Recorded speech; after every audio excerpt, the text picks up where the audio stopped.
অয়নদা অয়নদা অয়নদা বিশাল সুখবর। বল, কি সুখবর?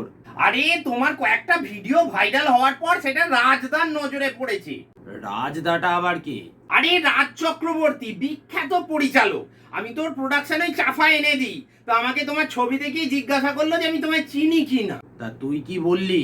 আমি তো বললাম আরে চিনি মানে, এ তো আমাদের পাড়ায় থাকে। তারপর? তারপর আর কি, তুমি এবার সিনেমায় চান্স পাচ্ছ, তাও আবার রাজ চক্রবর্তীর সিনেমায়।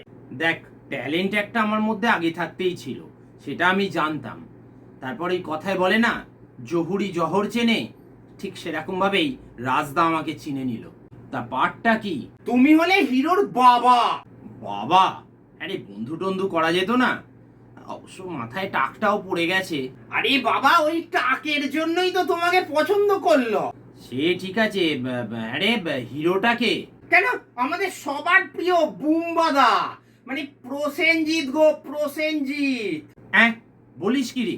আমি হব প্রসেনজিতের বাবা? বলছি মানাবে? মানাবে মানে খুব মানাবে। আমি কি বলি শোনো, সিনেমায় মুখ দেখানোর এত বড় সুযোগটা তুমি ছেড়ো না। সে নয়, ঠিক আছে, তা পেমেন্ট টেমেন্ট কেমন রে? পেমেন্ট?